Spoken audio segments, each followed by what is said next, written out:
Bueno, empezamos un ciclo lectivo nuevo hoy, empezamos con el módulo de neumonología.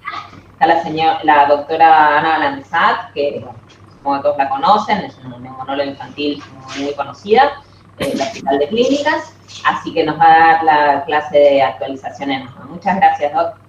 No, gracias a ustedes y bueno, gracias por invitarme y por todavía, a pesar de que ya estoy en categoría de ex en muchas actividades, porque bueno, ya estoy grande, pero bueno, por lo menos puedo compartir este momento con ustedes y es muy lindo. Estas fotos es para que sea la primavera, como ustedes saben, así que bueno, vamos a empezar con el tema de asma bronquial en pediatría. Voy a tratar de darle algunos aspectos que son aspectos, no lo clásico todo, algunas cosas van a ser clásicas, pero otras cosas son algunas cosas más modernas que están apareciendo actualmente. Todos sabemos que el asma bronquial es una enfermedad en pediatría y en adultos altamente prevalente, es heterogénea, es una enfermedad inflamatoria crónica con distintas formas de inflamación, tiene como mecanismo la hiperreactividad bronquial, los síntomas pueden ser variables y puede haber reagudizaciones frecuentes. Vamos a ir tocando cada uno de estos temas para ir enfocando nuestra charla. ¿Qué sabemos de prevalencia? En este mapa que está del lado de la izquierda, vemos que la Argentina está en amarillo. ¿Qué quiere decir? Que somos un país de prevalencia intermedia. Sabemos que en América Latina hay más de 40.000 personas con asma y la distribución es variable, como vimos recién, en función de las regiones, pero también en función de las edades. Por ejemplo, es mucho más frecuente en los niños de la edad escolar que en los chicos que están ya en el colegio secundario o adolescentes. Y también sabemos que el asma en pediatría, a diferencia de los adultos, predomina en los varones, pero los varones, perdón, esto está mal puesto, los que tienen mayor posibilidad de remisión son los varones, no las mujeres, y la prevalencia va en aumento en gran parte en muchas regiones, especialmente va en aumento en la población pediátrica. Este estudio es un estudio interesante porque es la evaluación de 30 países europeos de pacientes hospitalizados por asma en dos épocas de 5 años, 2001, 2005, 2011, 2015. Si bien estos son el primer periodo, 2001-2005, vemos que es muy variable en función de los países, y si comparamos que el 2011-2015, vemos que va disminuyendo. Pero, sin embargo, todavía la prevalencia de las exacerbaciones o de internaciones por asma, si bien va disminuyendo en estos países europeos, no está lejos de ser controlada y es muy variable en función de los países. Por otro lado, sabemos que el asma es, sin lugar a duda, la primera causa de ausentismo laboral y escolar. Es un problema de salud pública mundial, aunque algunos países como el nuestro no se lo considera como prioridad en salud pública. El asma mal controlada es más costosa. Eso es lo que uno tiene que entender desde el principio. Los costos elevados son básicamente costos directos, indirectos, intangibles, relacionados específicamente con el costo de la emergencia. Y los costos del asma representan, sobre todo cuando está mal controlado, más del 2% del total de los costos en salud. Este trabajo es un trabajo interesante presentado por los finlandeses, en los cuales vemos que el asma, ellos lo que hicieron acá es evaluar los costos totales de asma. No solamente el remedio que compra el paciente, sino todo lo que implica en la atención de los pacientes. ¿Y qué hicieron? En el año 1994 implementaron lo que llama un programa de asma, en el cual a todos los pacientes que estaban con diagnóstico de asma se les otorgaba todas las posibilidades, sobre todo económicas, seguimiento, etcétera, para hacer el control de su enfermedad. ¿Y qué encontraron? Que a medida que pasaba el tiempo, disminuyó en forma sensible los costos, estamos acá sobre el eje de las verticales en millones de euros, en forma sensible cuando se empezó a aplicar el programa, dicho de otra manera, cuando los pacientes empezaron a estar todos controlados. ¿Me escuchan bien, no? ¿Va todo bien? Bueno, supongo que sí. Perfecto. Listo. Este es un trabajo hecho por los británicos en Inglaterra, en lo cual hicieron un análisis de lo que llaman muertes evitables. ¿Y qué es lo que vieron? Analizaron que casi la mitad de los pacientes había fallecido sin tener seguimiento en el año previo. que casi más de la mitad no tenía seguimiento por un especialista, menos de la mitad, casi la mitad, tenía hospitalizaciones previas por asma, un 10% falleció en los 28 días posteriores al alta de la internación por asma y el 45% falleció sin poder solicitar asistencia médica o falleció antes que ésta llegue. ¿Y qué es lo que sí sabemos? Sabemos que esta muerte se correlaciona con ¿qué? Con sobreuso de SABA, SABA son beta-2 de acción corta, llamamos short action, uso reciente de corticoides orales, mala adherencia, incumplimiento, falta de un plan personalizado, disfunción familiar o psicosocial, el saber que mucha gente dice, no, lo mío es leve, entonces si es leve no me puede pasar nada grave, lo cual es un gravísimo error. Los pacientes calificados como leves pueden tener exacerbaciones graves y eso lo vamos a ir viendo en el día de hoy. Y si bien en pediatría la mortalidad es baja, esta es bastante mayor en los adolescentes. Fíjense en este gráfico. Acá tenemos con la muerte en función de 5 a 9 años, de 10 a 14. Y fíjense este grupo que son las muertes en nuestro país, en Argentina, entre los 15 y los 19 años. Como se dan cuenta, en pediatría, especialmente el grupo de las adolescentes, el riesgo de morir es mayor. Y esto es la curva de mortalidad en nuestro país, que como vemos, va en forma de descendiente al curso de los años, pero lo más importante es que todavía sigue siendo relativamente alta. Se considera que la mortalidad en asma hoy día es una muerte totalmente evitable que no debiera existir. ¿Cuáles son los objetivos del tratamiento? Y esto es válido para cualquier nivel de gravedad. Por un lado, controlar los síntomas y por otro lado, reducir el riesgo a futuro. Y eso vamos a empezar a hablarlo de a poco.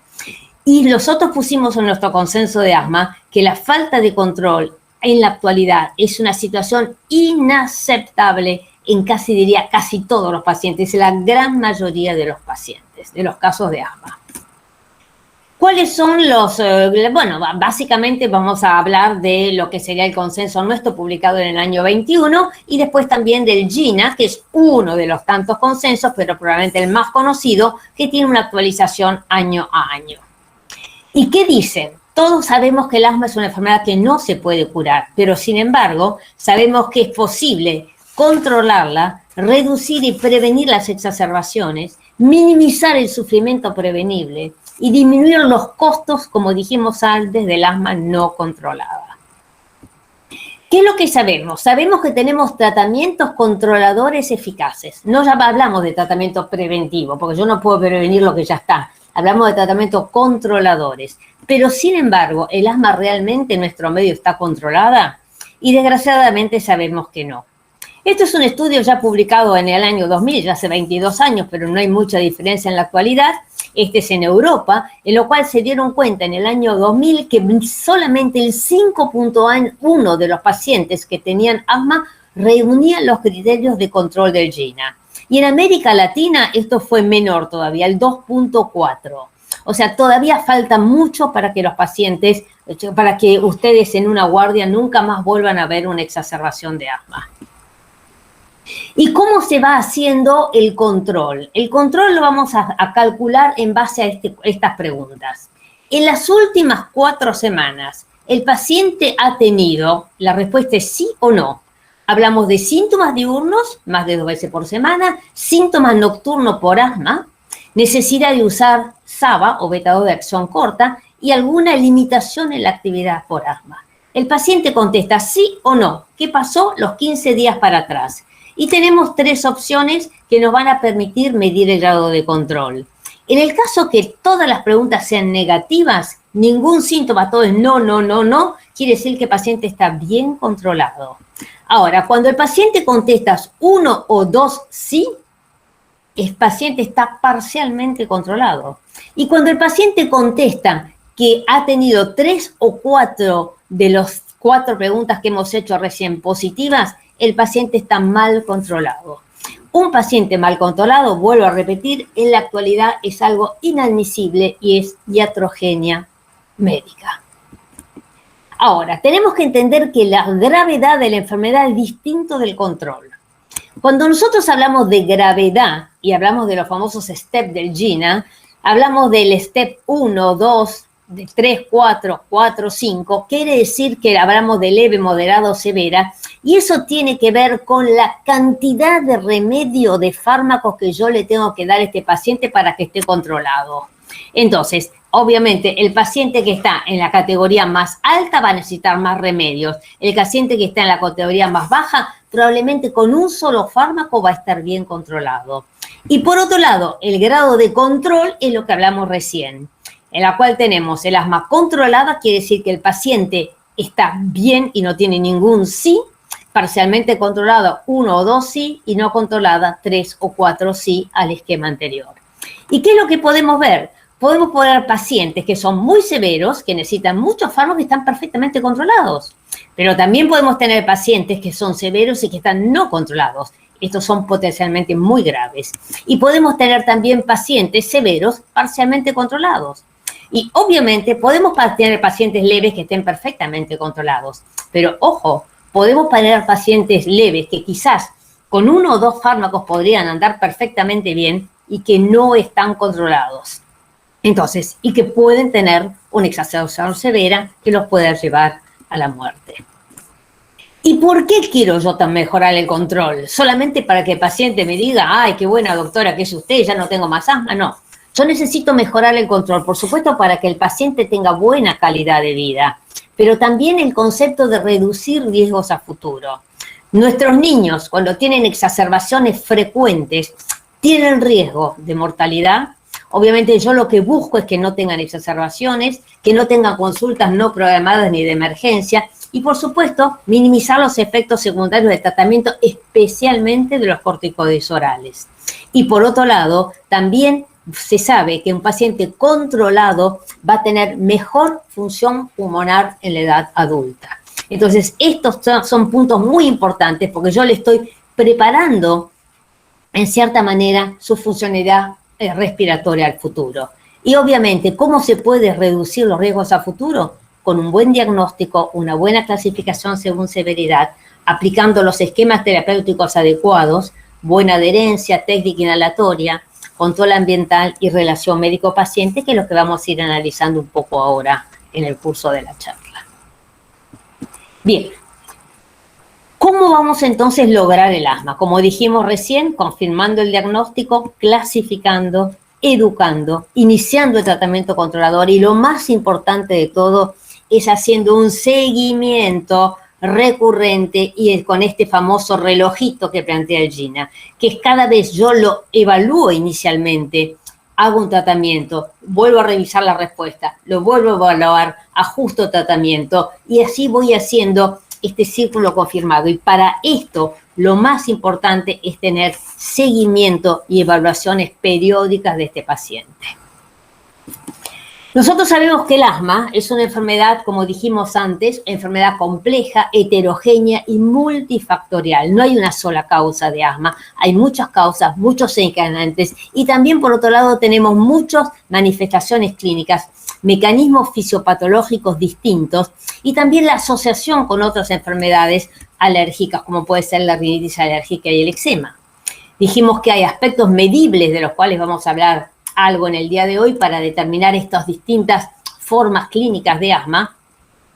Mecanismos fisiológicos distintos, hay asmas eosinofílicas, hay asmas neutrofílicas, hay asmas con mecanismos más por osmolaridad, por ejemplo, como es el asma inducida por ejercicio. Y a todo esto se agrega las características de que el asma está mediada por más de 120 genes y a su vez estos interaccionan con el medio ambiental, con la famosa epigenética. Hay gentes que nacen con un asma más severa, pero si encima tienen muchos desencadenantes ambientales, noxas, agresiones, etcétera, el asma puede ser aún más severa.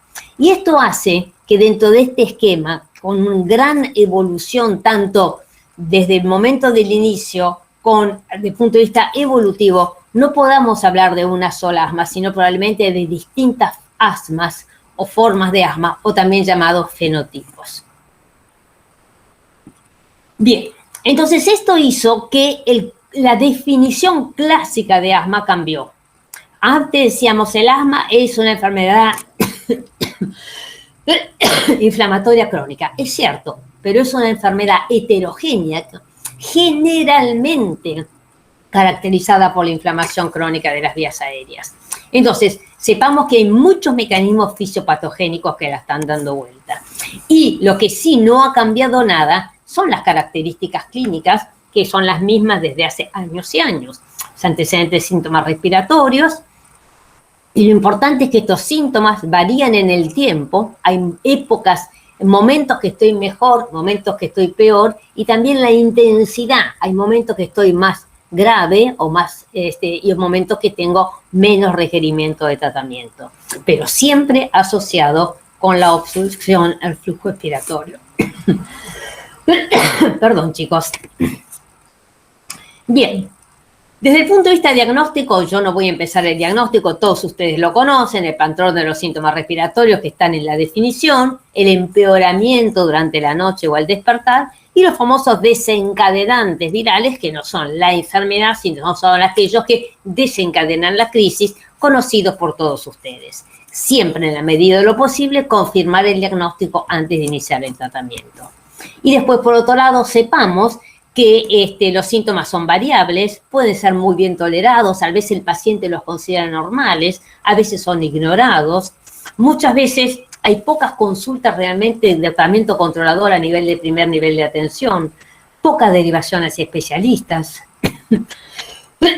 muchas consultas a emergencia, y muchas veces esto está asociado con un subdiagnóstico o un subtratamiento, y por ende un déficit en el seguimiento. Y diremos que el asma es poco probable cuando es el único síntoma, si está asociada con broncorrea, si está asociada a los episodios con mareos, eventualmente si hay dolor torácico, si hay hipocatismo digital. En estos casos siempre busquemos otro diagnóstico diferencial asociado a una comorbilidad. Cuando tengo obstrucción laringea asociado, tos perruna, y por supuesto la ausencia de antecedentes familiares que no descarta, pero disminuye la probabilidad diagnóstica. Y después a todo esto sabemos que la forma de confirmarlo es mediante la espirometría, sea volumen-flujo, curva flujo-volumen o volumen-tiempo, en la cual veremos fundamentalmente una disminución del índice de capacidad vital forzada, FEV1 sobre capacidad vital forzada, disminución del FEV1, y lo más importante es tener una reversibilidad ante la administración de SABA, o sea, de beta-2 de acción corta, que tiene que ser entre el 12 o el 15%, o si no, un incremento del FEV1 en 200 mililitros de valores absolutos. Y por supuesto existen otros estudios, como por ejemplo las pruebas de provocación, test de ejercicio, variabilidad de pico-flujo, pero que habitualmente no son necesarias para confirmar el diagnóstico de asma en estos pacientes. Entonces, si hacemos un resumen, lo que es importante también, es que cuantas más veces uno observa la reversibilidad, más factible es el diagnóstico, y tener en cuenta que si el paciente está muy viral en ese momento cursando una virosis, puede no tener reversibilidad en el momento del estudio. Esto lo quise hacer. Dicho de otra manera, el esquema diagnóstico no ha cambiado, tengo síntomas respiratorios sugestivos de asma, hago una historia clínica detallada, parece que esa asma es comorbilidad, en ese caso hago la función pulmonar, y si me da positiva, mayor del 12%, diagnóstico confirmado, iniciar tratamiento en función de la gravedad. Ahora bien, aquí que no puedo hacer la evaluación funcional en ese momento. ¿Qué es lo que recomienda el GINA? Si no tenemos acceso a la función pulmonar, hacer un tratamiento empírico y evaluar respuesta. Si la respuesta es positiva, uno realmente va a confirmar el diagnóstico de asma. Ahora, cuando la historia clínica no es categórica, en ese caso, ahí empezaremos todo el famoso screen de diagnóstico diferenciales que ustedes ya recontra conocen, que es solamente cuando esto no es categórico. Si yo no tengo un diagnóstico probable de asma, no es necesario hacer todos los diagnósticos diferenciales, simplemente cuando hay cosas que me hacen dudar. Y en ese caso, por supuesto, haremos el tratamiento específico al diagnóstico. ¿Cuáles son otras herramientas para evaluar el control? Habíamos hecho antes, habíamos hablado de las famosas 4 preguntas. También hay otras posibilidades de hacer, por ejemplo, este es un famoso ACT, que es el Asthma Control Test, que lo van a encontrar en la mayoría de los trabajos de investigación, en lo cual se le pregunta a los niños cómo se siente, cuáles son los puntos, cuáles son la situación que ha tenido durante el último mes. Y en función del puntaje que están contestando estas preguntas, si tiene muchas preguntas con un puntaje muy alto, quiere decir que el paciente no está controlado cuando tiene un puntaje de 20 o más, y si tiene 19 o menos, quiere decir, perdón, el 19 o menos el paciente no está controlado, y más de 19 el paciente está correctamente controlado. O sea que lo ideal es contestar todas las preguntas mucho más hacia la izquierda, que es cuando dice ninguno, ninguno, ninguno, ninguno. Bien, otra de las cosas son los famosos biomarcadores en asma. Ustedes algunos de estos los conocen. Obviamente el esputo, la eosinofilia, perdón, los eosinófilos, tanto la eosinofilia como los eosinófilos en esputo tienen un valor muy importante para el diagnóstico de asma. Pero hay una serie de otras cosas que nosotros no hacemos habitualmente, pero bueno, uno de los más modernos es el FeNO, que es la fracción de óxido nítrico exhalado, que permite medir de forma no invasiva la inflamación de la vía aérea. Todos estos, lo único que usamos nosotros en la clínica habitual, en algunos casos usamos el FeNO, la eosinofilia, que por supuesto es fundamental, y los valores de IgE o de RAS que no confirman el diagnóstico, pero que orientan en función de biomarcadores hacia la posibilidad diagnóstica. Ninguno de estos es específico para poder confirmar el diagnóstico de asma. Bien. Entonces, tratando de resumir un poquitito, decimos que en el asma la inflamación es persistente, es variable en su magnitud, es presente aún cuando el paciente está asintomático. Por eso que es muy importante que si el paciente está asintomático, suspende el tratamiento, probablemente la inflamación incremente y va a estar sintomático, pero puede no estar tratado, tener periodos de estar asintomático y tener mucha inflamación. Entonces, no hay una correlación directa entre uno y otro. Y lo que sí es importante entender que hay distintos cuadros clínicos, distintas estrategias terapéuticas, y que en pediatría tenemos básicamente 2 tipos de asma, que es el asma alérgica mediada por IgE, pero también tenemos el asma eosinofílica, en el cual el eosinófilo y no la IgE son los que marcan fundamentalmente el eje de la inflamación. Acá es simplemente para que ustedes vean qué es la fracción de óxido exhalado. Este aparato que ustedes ven sobre la derecha es el aparato que permite medir justamente la concentración exhalada de óxido nítrico. Esto permite hacer una evaluación de la inflamación, y cuanto más alto es el valor, correlaciona aún con valores de biopsia, de lavado bronquialveolar y también de hiperreactividad bronquial. No es un estudio simple de realizar, no está al acceso de todos, pero tiene la gran ventaja de ser no invasivo y tiene una interpretación un valor muy positivo, especialmente en cuanto uno quiere manejar la inflamación desde el punto de vista objetivo y no subjetivo. Acá vemos, por ejemplo, cómo aumentan los valores de óxido nítrico en caso de asma más leve, moderada y severa. Bueno, y después acá tenemos otra situación que tiene que ver con el asma y las comorbilidades. Bush siempre habla del asma plus. Ojo, esto no es diagnóstico diferencial. No es asma o reflujo. Esto es asma y reflujo, asma y obesidad, asma y rinosinusitis, asma y alergia alimentaria. Y cualquiera de estas situaciones puede llegar a empeorar el curso clínico de la enfermedad si no son correctamente tratadas. Otras situaciones son las situaciones de riesgo.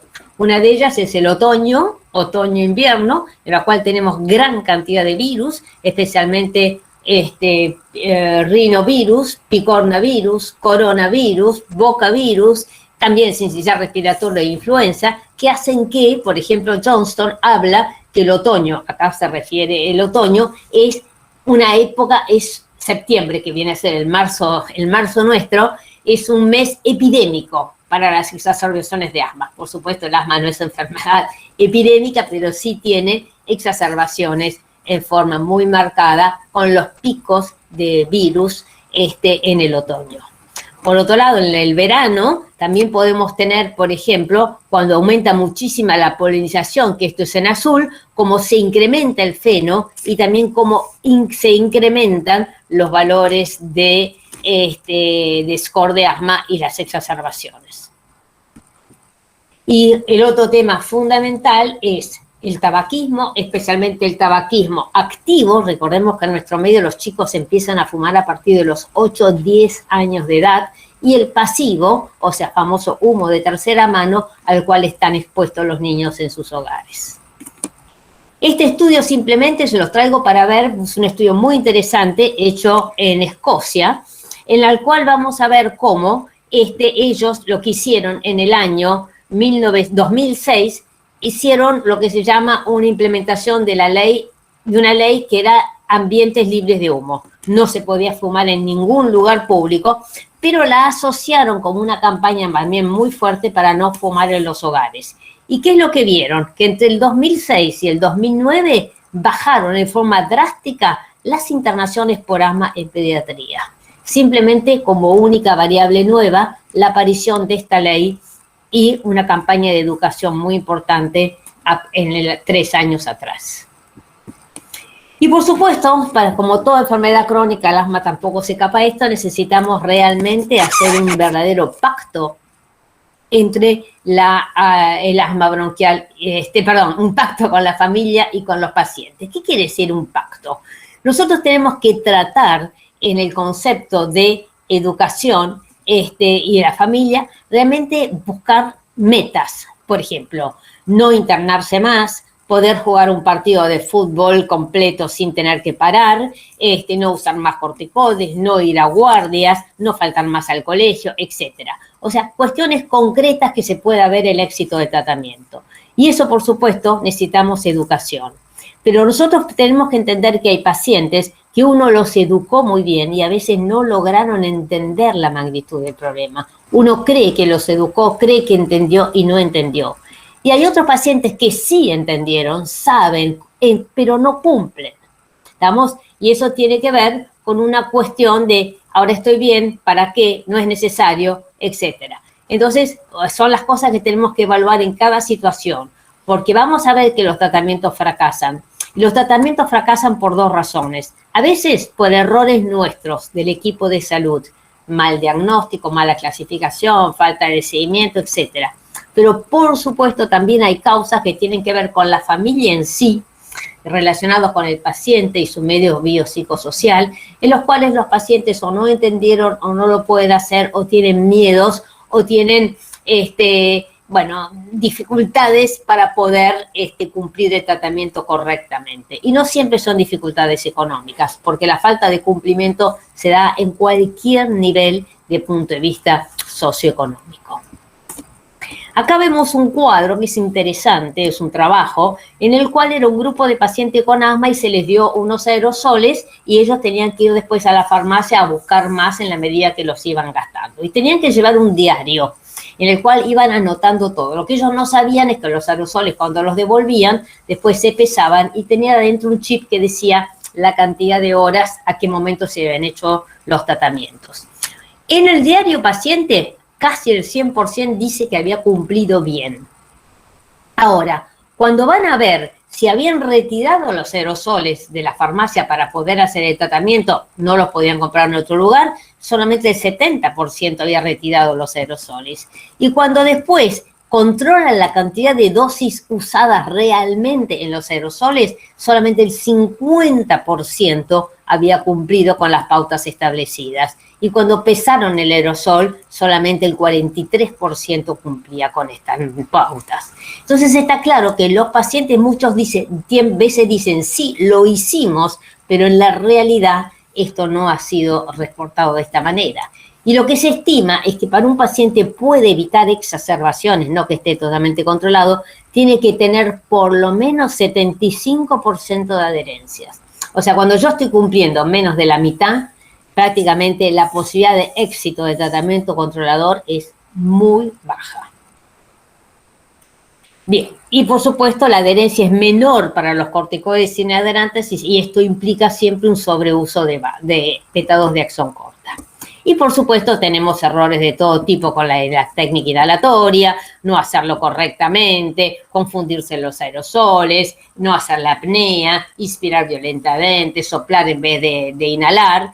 Bueno, por supuesto, por la oreja los aerosoles no entran, no se puede hacer acostado, no se tiene que hacer en forma directa, invertir el aerosol también es un error, y este es un viejo video de el Dr. House, que por supuesto lo hacía en forma inadecuada. Bueno, perdón, esto ya lo hice.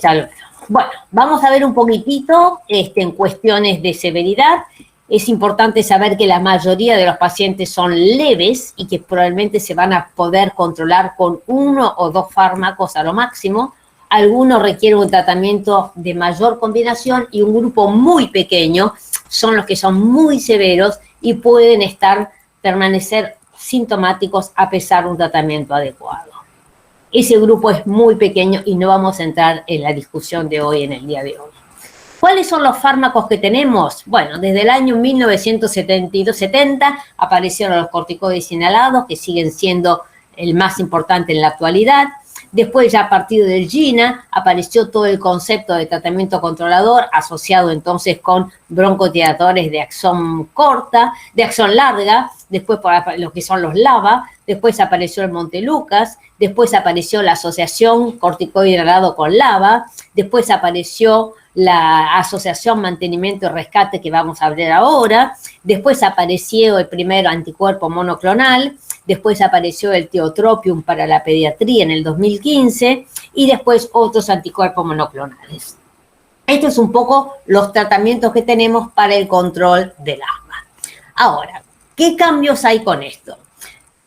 Lo básico es saber que los corticoides inhalados se pueden usar solos, pero los LABA no se pueden usar solos. Se usan con corticoides inhalados asociados, si no, no hay otra opción posible. Los antileucotrienos se pueden usar solos, o eventualmente asociados con corticoides inhalados. Y en algunos pacientes muy puntuales tendrá que usar los 3 fármacos al mismo tiempo. En algunos casos tendrá que usar mantenimiento y rescate, que vamos a ver ahora, y en algunos otros casos habrá que agregar, por ejemplo, un anticuerpo monoclonal, que son casos muy puntuales. Los corticoides todos sabemos que son fármacos de lejos los más antiinflamatorios que existen en plaza, actúan sobre las células inflamatorias desde el punto de vista sérico, sanguíneas, pero también sobre las células estructurales de la mucosa bronquial, produciendo entonces una disminución de todas las fases de la inflamación, disminución de citoquinas, de mediadores, disminución de la alteración de permeabilidad, disminución de la broncoobstrucción y también del aumento de secreciones de las glándulas mucosas. No hay duda alguna que estos fármacos son los más potentes que tenemos en la actualidad. ¿Qué pasa con los antileucotrienos? Los antileucotrienos sabemos que son un broncodilatador, son leve, a diferencia de los corticoides inhalados que en sí no lo son. Tienen acción antiinflamatoria, pero menos potente que la de corticoides inhalados. Tiene una acción broncoprotectora buena para el ejercicio y el asma inducida por aspirina. Tiene una asociación simultánea sobre la rinitis y el eczema y quizás algunas otras formas también de mecanismos alergénicos. Inician muy rápido, a los 10 días ya tenemos una acción positiva desde el punto de vista controladora. No son igual de respondedores a todos los pacientes y tienen un efecto, se puede utilizar con corticoides inhalados y en algunos casos muy puntuales puede haber trastornos de conducta, los cuales se solucionan, pero trastornos de conducta severos, o sea, el chico se vuelve totalmente otro, se vuelve psicótico y en ese caso se soluciona el problema suspendiendo la medicación. Sabemos que estos fármacos son quizás más efectivos a menor edad, en pacientes más atópicos, en asma inducido por ejercicio, probablemente en los menos severos y, como dijimos antes, pueden ser utilizados solos o combinados. Respecto a los broncodilatadores, nosotros sabemos que existe 3 tipos de broncodilatadores. El salbutamol, que es hidrofílico, el formoterol, que es intermedio, y el salmeterol, que es lipofílico. A su vez se diferencia por el tiempo de inicio de acción y cuánto duran. O sea, si empiezan rápido o duran poco o duran mucho. Y en ese caso, del tiempo de inicio de acción tenemos 2 tipos, el rápido y el lento. Nosotros sabemos que los hidrofílicos son aquellos que van a ser de inicio rápido y el lipofílico va a ser de inicio tardío. Y después de la duración puede ser larga o corta.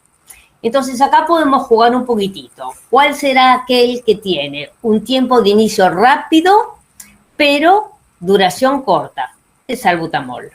Aquel que tiene, por ejemplo, inicio lento y duración corta, el bromuro de ipatropio.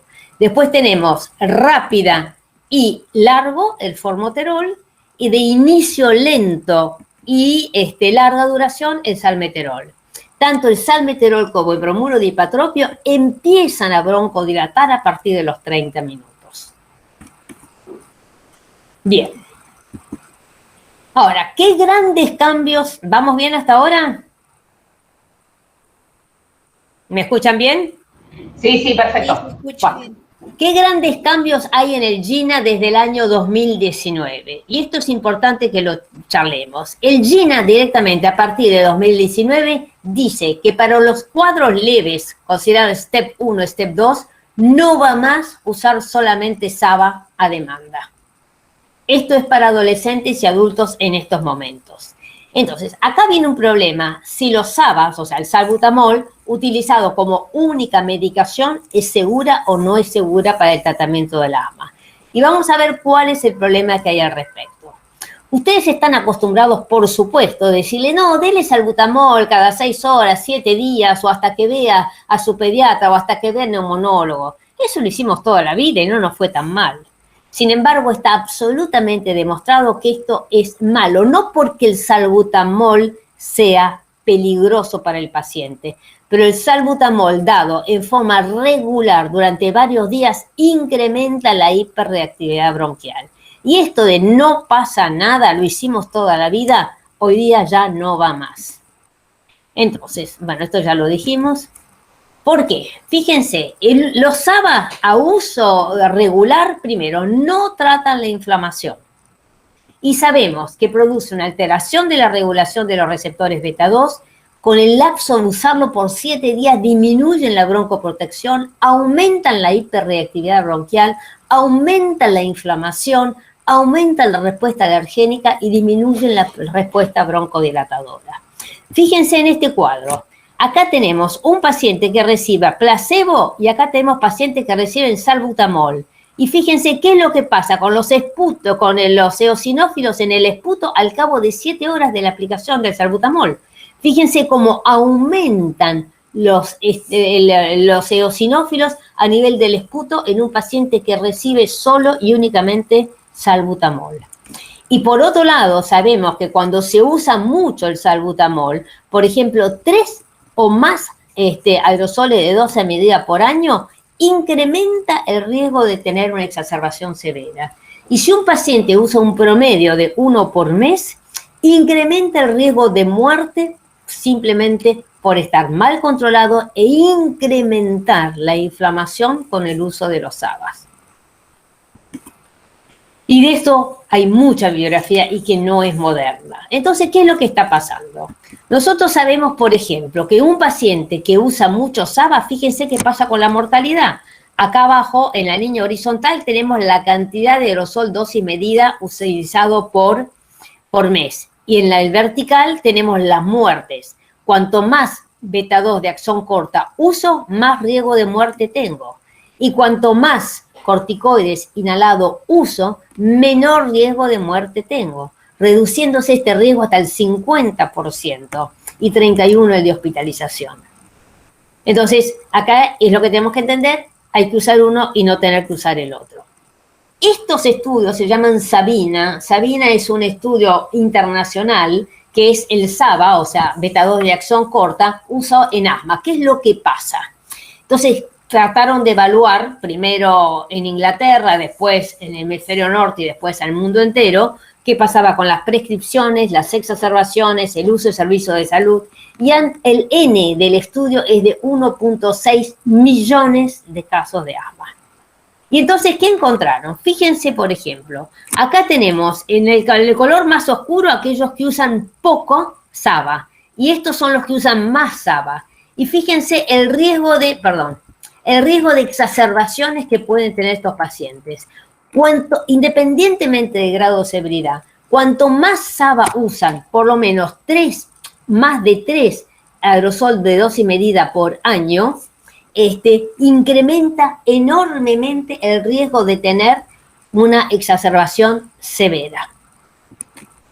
Y también incrementa enormemente el riesgo de muerte. Fíjense, estos son los pacientes que utilizan menos de 3, estos son de 3 a 5, de 6 a 10 y más de 11 aerosoles dosis medida, como incrementa en odds ratio el riesgo de mortalidad por asma. Por asma. No por SABA, por asma. Bueno, por ende, lo que está planteando en este momento el GINA es si hay que usar SABA, se deben asociar con un corticoide inhalado. Vamos a ver otro de los temas muy importantes que tenemos, es el uso de corticoides orales en nuestro medio. Y desgraciadamente nosotros hicimos hace poco tiempo una publicación que fue publicada hace relativamente poco, en el año 22, para este año, perdón, en la cual vemos que los prescriptores más importantes desde el punto de vista de corticoides inhalados somos los pediatras. Tenemos un rol muy importante en la cantidad de recetas emitidas por pediatras con el uso de corticoides orales. Ahora vamos a hablar de otro tema que tiene que ver la variación de qué es lo que pasó con esto de la asociación de corticoide inhalado con formoterol, no con salmeterol, y qué es lo que fue pasando. Ustedes saben que los corticoides inhalados que se asocian con LABA se pueden asociar en nuestro medio básicamente con salmeterol o con formoterol.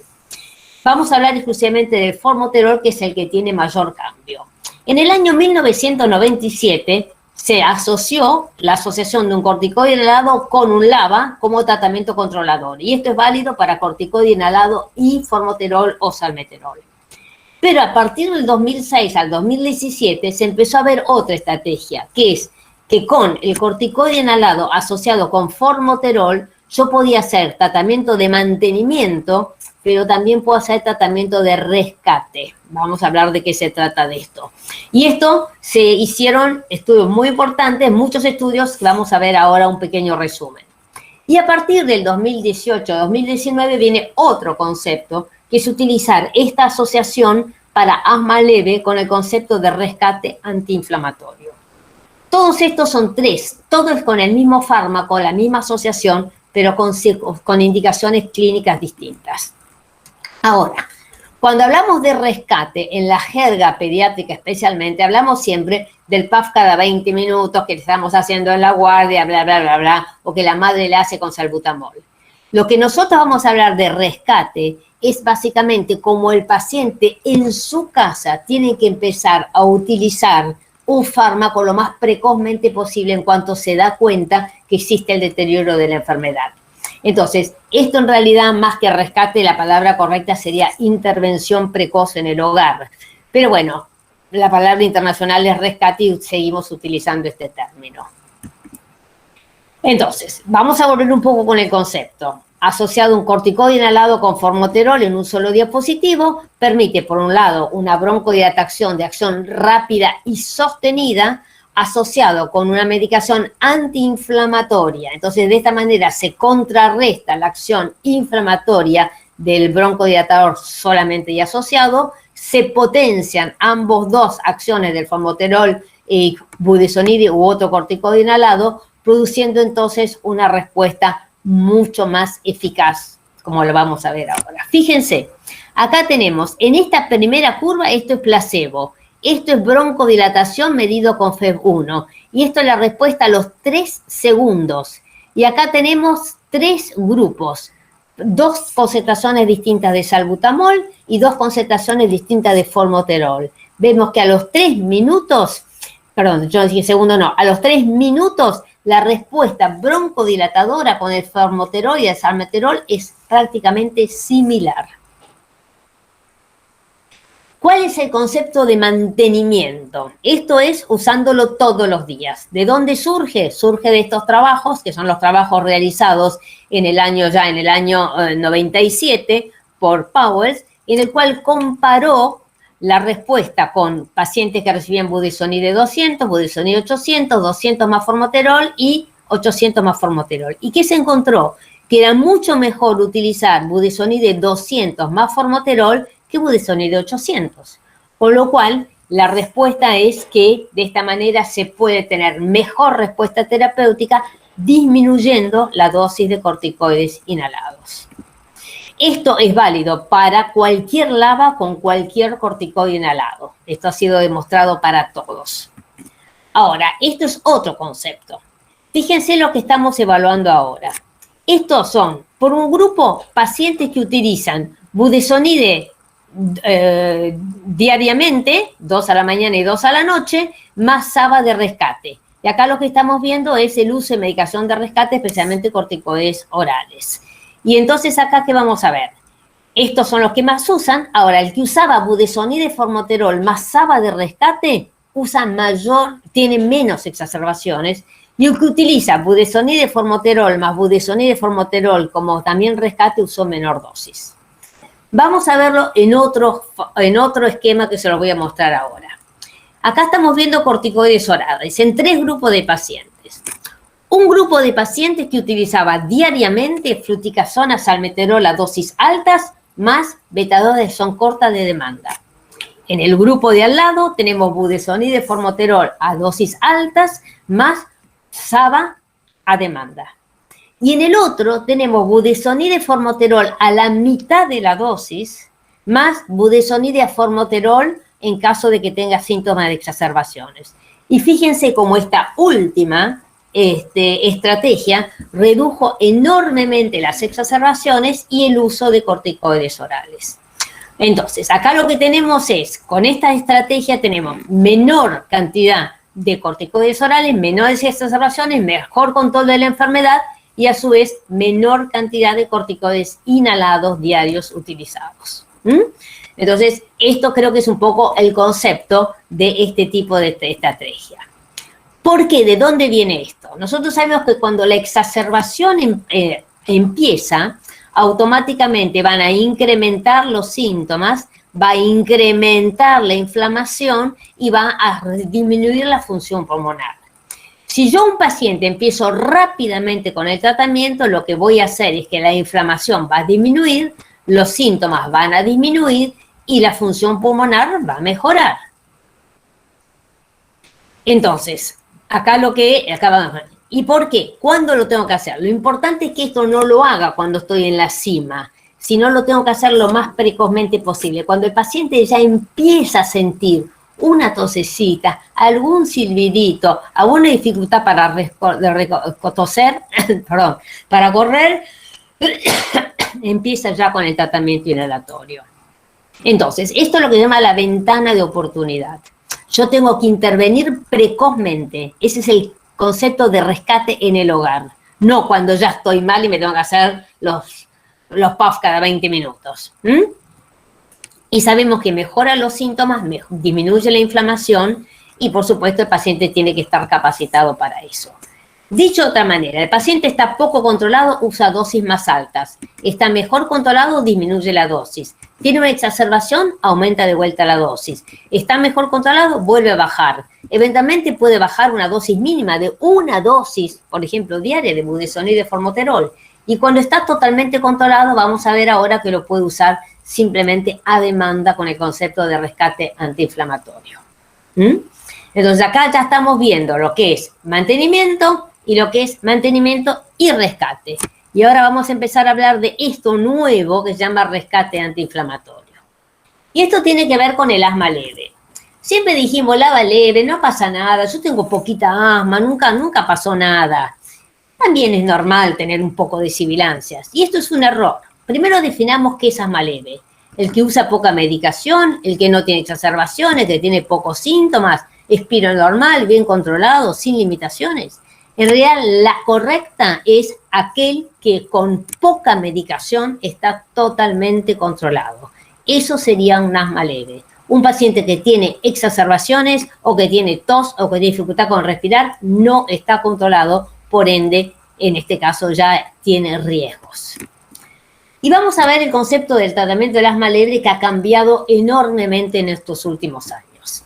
En primer lugar, lo que tenemos que ver es esto. Acá tenemos el cantidad de exacerbaciones por año y por paciente en Estados Unidos, que son los violetas, y en el Reino Unido, que son los rojos.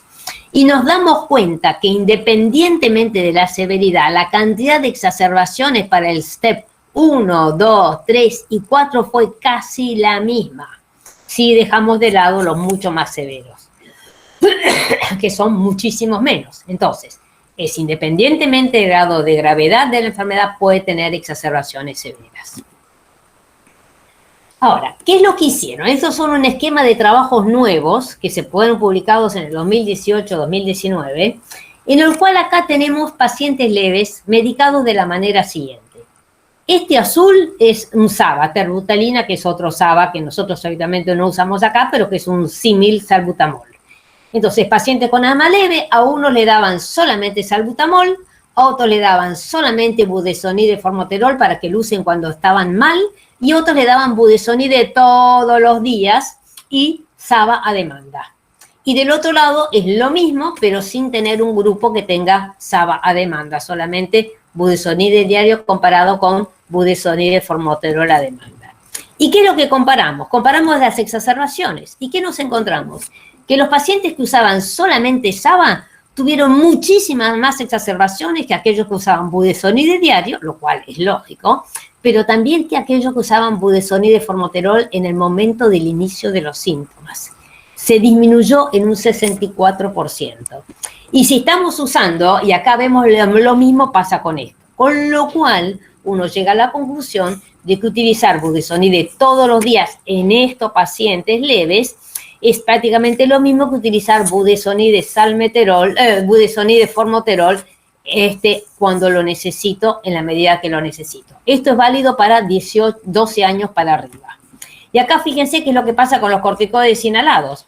Obviamente, en el que usó corticoides inhalados todos los días, usó mucho más que el que usó budesonide formoterol a demanda, solamente en las exacerbaciones, con lo cual tenemos una reducción del 83 y del 75% en un estudio o en el otro.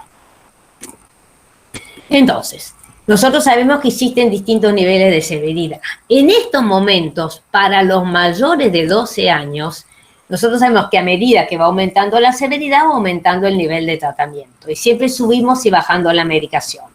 Ahora, en este momento lo que se plantea para mayores de 12 años, el nivel 1 y el nivel 2 lo llamamos asma leve. Ya no hay nivel 1 y nivel 2. Y todos tienen que estar tratados de la misma manera. Nivel 3, 4 y 5 ya es otra historia porque tienen mayor gravedad. ¿Y qué es lo que propone el GINA para tratamiento? Él propone por un lado, uno que es arriba de todo, que lo vamos a ver, que es el esquema famoso del círculo del cual ya habíamos hablado antes, un esquema de tratamiento preferencial y un esquema alternativo.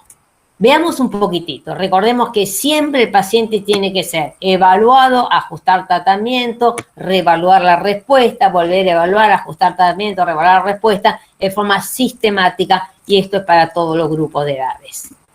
Ahora, lo que plantean para los mayores de adultos y adolescentes de 12 años para arriba es que si son del STEP 1, a estos pacientes les podría manejar exclusivamente con la asociación de un corticoide inhalado formoterol a demanda. Lo tienen encima. En cuanto lo necesitan, lo usan. No lo necesitan, no lo usan.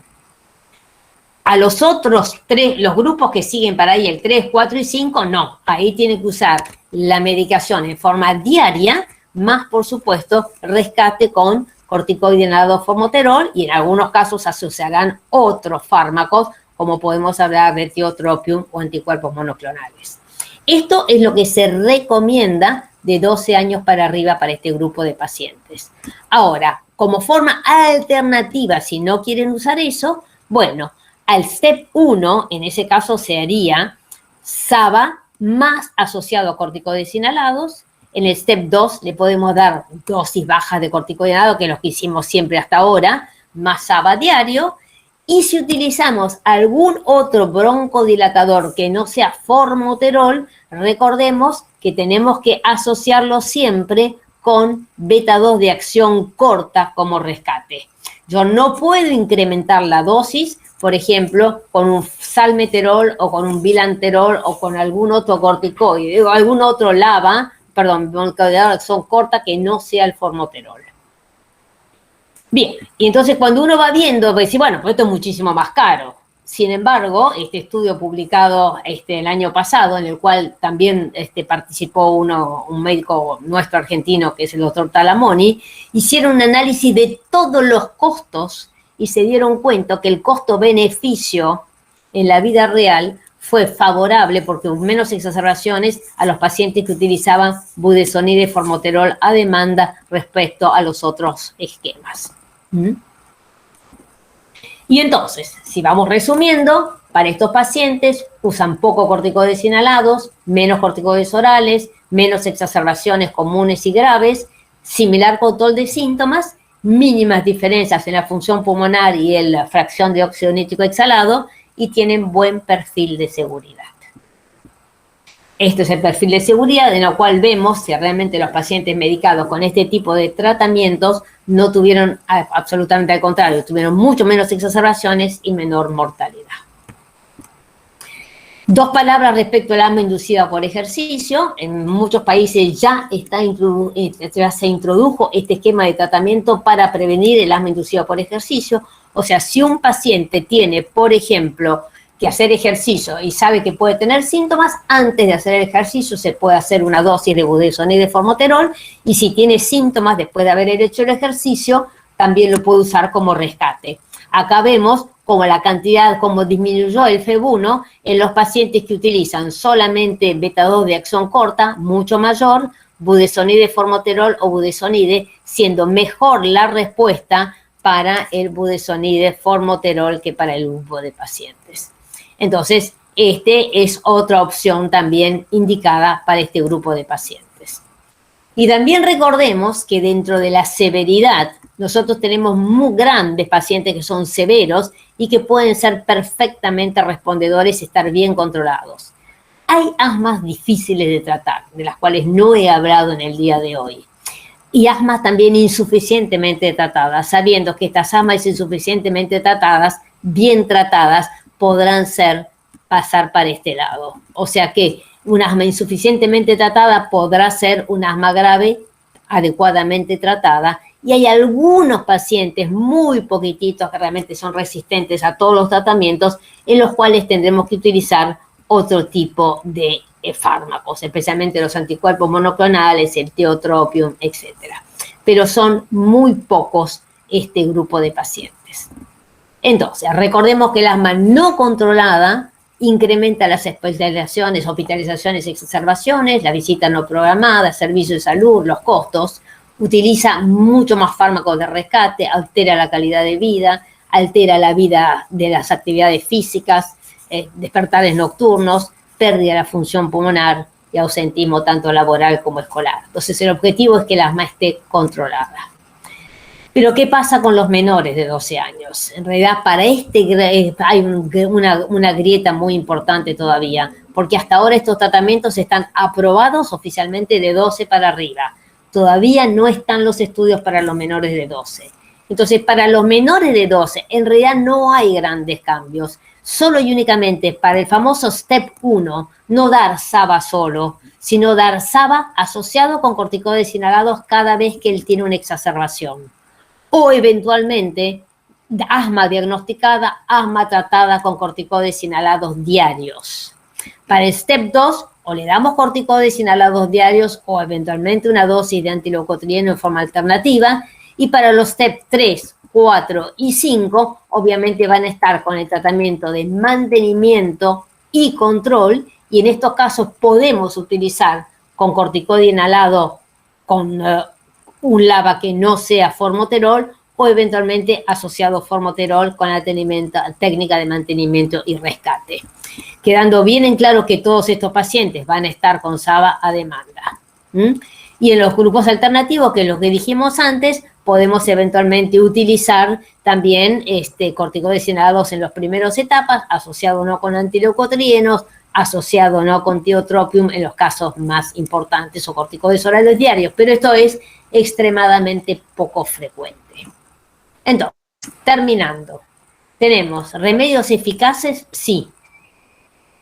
¿Tenemos eficacia del control del asma en la vida real? Desgraciadamente no. ¿Por qué? Porque tenemos fallas importantes, tanto en diagnóstico como en clasificación, como en educación, como adherencia y cumplimiento, errores de técnica inhalatoria, comorbilidades no diagnosticadas, dificultades a veces con el acceso a la medicación, el monitoreo y seguimiento. El asma es una enfermedad controlable, debiera ser controlable, y desgraciadamente no siempre lo está en la actualidad. Bueno, yo por acá termino, así que acepto que me hagan muchas preguntas.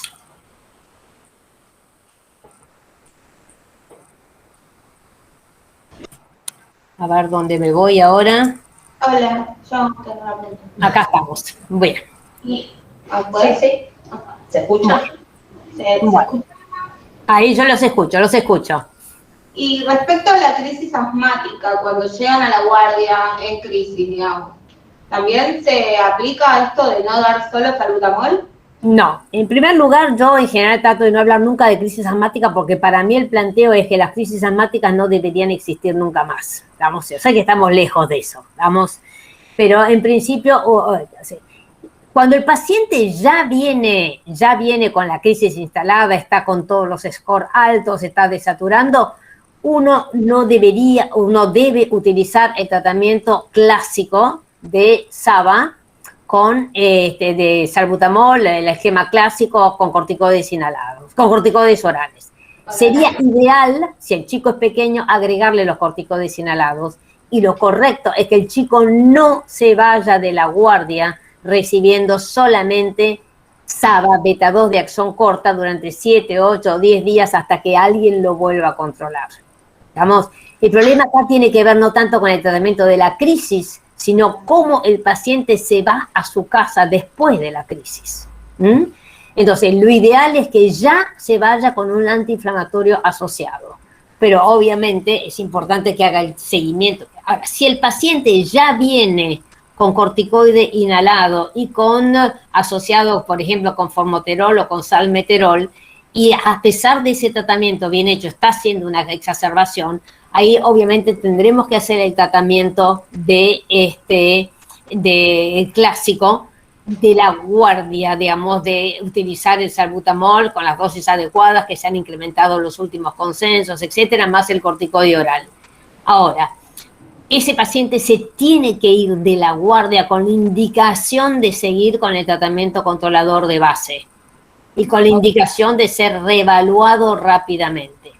Todo esto lo que yo planteo no es el tratamiento de la exacerbación, esto es tratamiento controlador, pero el paciente, recuerden que el primero que debería percibir el deterioro de la enfermedad es el chico, en caso que es un adolescente, o eventualmente la madre, en el caso de los menores. Y cuanto más precozmente se da cuenta que algo está empezando a ver una lucecita amarilla, rápidamente tiene que actuar antes de llegar a la guardia. Nunca reten a un paciente que eventualmente se incrementó la dosis porque sabe que lo tiene que hacer así. Al contrario, lo máximo que podemos utilizar de budesonide y de formoterol en el consenso nuestro, pusimos que son 8 dosis diarias. Internacionalmente son 12 budesonide y formoterol del dosis estándar. Y eventualmente se pueden administrar en 1 hora hasta 6 en el momento. Pero no está estandarizado para el tratamiento de la crisis. Está estandarizado para el tratamiento de la intercrisis y la intervención precoz en el hogar. Entonces, sí, perdón, si yo veo una crisis asmática en la guardia, porque es lo que más se ve también en la guardia, Sí. resuelve el campo agudo, que yo le di el SABA, el corticoides y requirió un oxígeno, yo lo mando a su casa, no con salbutamol cada 4, sino con LABA. Depende de la edad que tenga el paciente. Si puede acceder, depende de la edad que tenga. Si es un chico más chico, lo mandás con corticoide nadado, budesonide, con SABA, por ejemplo, fluticasona con SABA. Digamos que tengan las dos cosas al mismo tiempo. Porque el corticoide se lo vas a sacar rápido, entonces va a bajar la protección antiinflamatoria y lo vas a dejar con un broncodilatador, pero que en el fondo es proinflamatorio. Claro. ¿Mm? Entonces, esto es el tema, no dejarlos nunca con única medicación de SABA solo. Eso no se puede. Sí, pero después hay que buscar el mejor tratamiento para este tipo de pacientes. Obviamente, si yo estoy administrando budesonide por un lado y SABA por el otro, uno tiene 10, 12, hasta 24 horas de duración y el otro tiene 3, 4 horas, porque el SABA no dura más de 3, 4 horas. ¿Estamos? Pero bueno, en ese caso le pondré SABA cada 6 o cada 4, cada 6, cada 8 horas en función de cómo lo veamos, asociado con budesonide o con fluticasona. Acá preguntaban si los scores de Budi y tal considera que siguen siendo útiles al momento de terminar el tratamiento e internación. ¿Cómo? Perdón, no te escuché bien. La pregunta está, a ver si está acá. Estas son las preguntas acá. Artículo residente, María Sol, sí. Los scores de Woody y tal, ¿considera que siguen siendo útiles? Sí, estamos hablando de otra cosa, ¿eh? No volvimos, sí, por supuesto que son útiles los scores de Woody, pero estamos hablando del tratamiento de la exacerbación. Yo todo lo que hablé fue del tratamiento para no tener exacerbaciones. O sea, sí, por supuesto que son válidos, eso no hay discusión. El tratamiento de la exacerbación prácticamente no ha cambiado nada desde años y años. Lo único que sí ha cambiado es que no se utilizan corticoides parenterales, salvo que el chico esté vomitando, y se ha incrementado de forma notoria la dosis de salbutamol en el momento de la exacerbación, ahí en la guardia, en vez de hacer los 2 que usábamos clásicamente, hasta 6, 8, si fuese necesario por administración. Después, muchas veces se utiliza crisis asmática sabiendo que son scores indicados. Bueno, el problema es el siguiente, con la bronquiolitis. Es decir, la bronquiolitis no es asma. Que tratemos a la bronquiolitis como si la bronquiolitis fuese asma, forma parte de los errores y horrores médicos que estamos cometiendo de forma constante. Normalmente, una bronquiolitis de verdad, un paciente bronquiolítico que no tiene hiperreactividad bronquial y que tiene un virus, no debería ni recibir beta-2 ni recibir corticoides. Entonces, eso es el tratamiento de la bronquiolitis. Ahora, si es un paciente con asma que está exacerbado por un virus, ahí podemos tener una situación un poquitito distinta. Pero son cosas totalmente distintas. Es lo mismo que usted me estén comparando el tratamiento del diabético en su casa con el tratamiento del coma diabético. Vamos, son escenarios distintos, pero ¿qué es lo que yo tengo que hacer? Tengo que mantener el tratamiento paciente lo más controlado para que no tenga el coma diabético, que no tenga la exacerbación de asma.